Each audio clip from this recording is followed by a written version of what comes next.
A slightly different video for you today. I want to talk to you about cycling computers, specifically Garmin, Wahoo and Hammerhead. Because in reality, they're all a pretty poor user interface compared to what we're used to from our mobile phones. And of course, they have to be a bit like that because they need to be rugged and waterproof and a longer battery life and the screen stay on permanently and all sorts. But I have been an absolute lifelong Garmin user, but just recently, probably the last 6 to 9 months, I've had the opportunity of using the Wahoo devices and Hammerhead devices. And I hope you come along for the ride and get your opinions down below as well, because I'm going to certainly share mine and hopefully we all learn together. Right, my background then.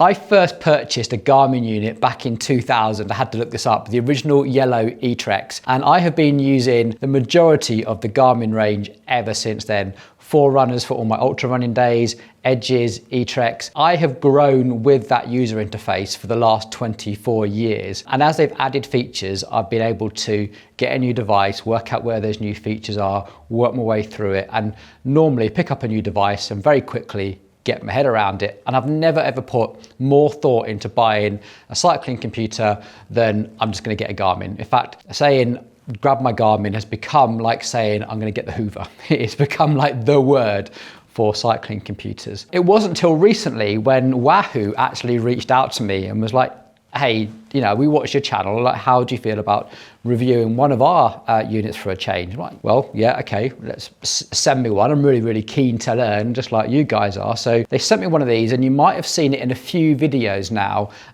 One when I've been using it to connect to GoPros, but I also took delivery of this just before my holiday to Mallorca, and I literally learned how to use it on the plane, and I've been using it ever since, including the video where we took it to the Frontier 300 ride. And the Hammerhead has come to us on the back of the SRAM Red review, where this is actually included in the bundles. And I've been using all three of them and trying to work out what I really, really like using about all of them. And for me, it comes down to this.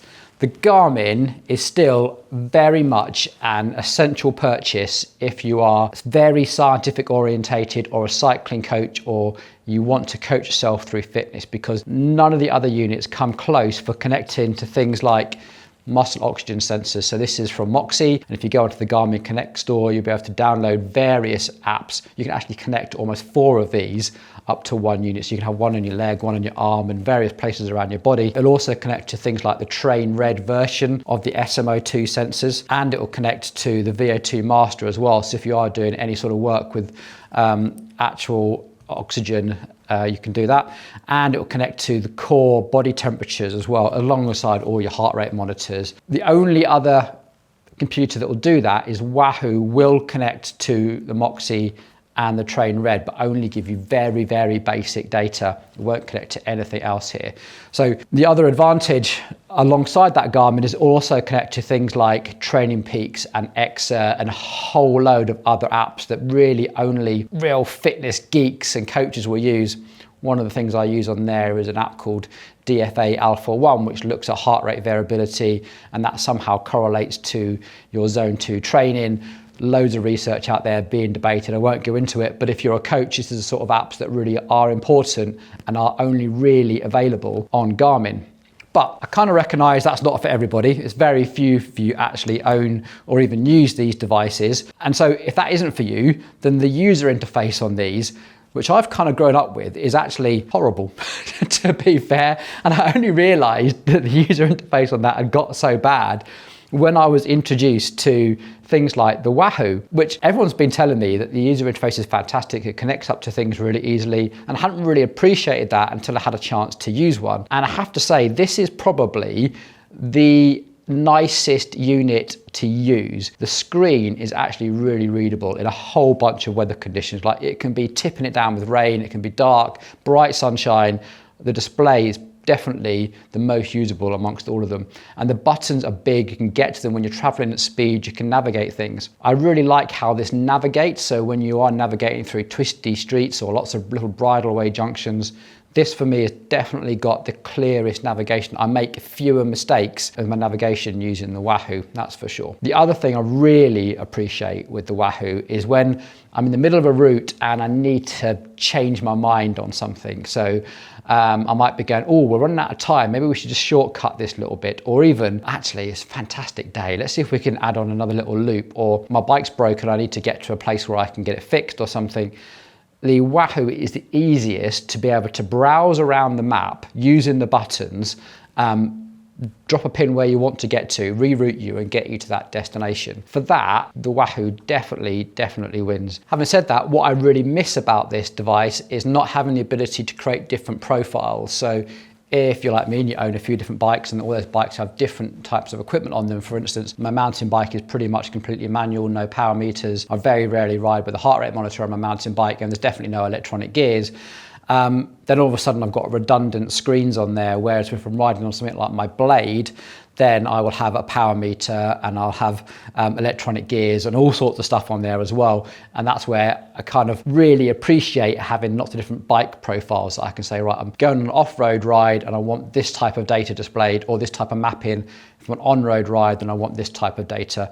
The Wahoo is not very good at doing that. However, I do quite like the fact that it connects to my music devices and you can flip through your music tracks, and have found the whole connecting to GoPros and using that to control GoPros, especially when I'm filming stuff for you guys. So I would probably, if I was buying a device right now and it wasn't for all these devices, I'd probably pick the Wahoo purely because it is just such an easy thing to just grab and go and rely on. I mean, I got 16.5 hours of battery life out of this on that Frontier 300, and the thing was nowhere near dead. I mean, that is what you call a reliable unit. Okay, so that brings me on to the Hammerhead, which on paper should be fantastic. I mean, look at that screen, it's beautiful. It's like iPhone quality screen. It's a lovely shape.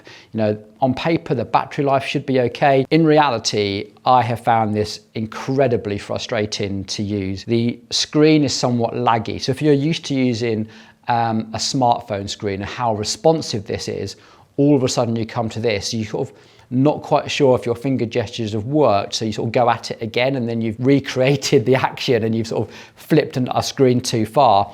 You kind of get used to it, but I would say it's a frustrating learning curve. It doesn't react how you want it to react.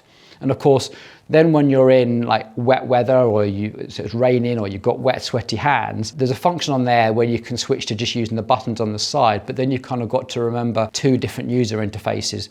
There are guide buttons, but there's no sort of substitute for just muscle memory. And I found that really frustrating.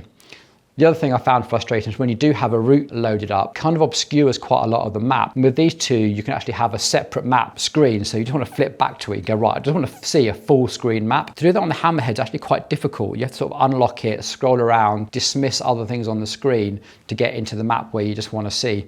There's loads of settings on there, like how you lay out the data. I haven't really found one that I like. So for instance, you can choose to have all the data screens in little individual boxes with nice little round corners, and you can have little logos as well, but the text doesn't sort of scale with it. So when you just want to be able to look down at the device, when you're traveling at speed, clock your key little bit of data, you know, how many kilojoules have I burnt, what's my current heart rate. It's a really complex screen. I can't always put my eye exactly where I want to look for, like, what's my current heart rate? Oh, it's that. You know, what's my current kilojoules? That.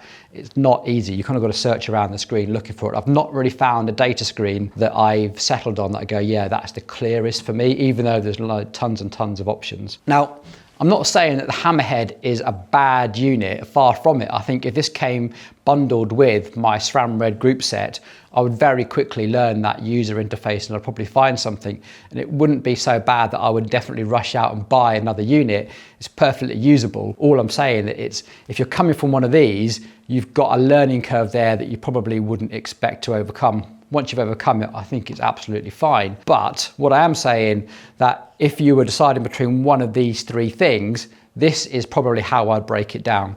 For sheer scientific value and connecting to lots of different things, and that Garmin Connect app store, you cannot beat the Garmin for the sheer versatility of what it gives you. If you just want the easiest thing, reliable, long battery life, easy to read screen, easy to load routes on, the Wahoo for me is probably the one I find myself grabbing most often now. The Hammerhead is beautiful. It really does show off. You know, the screen looks fantastic, but you get loads of glare on it.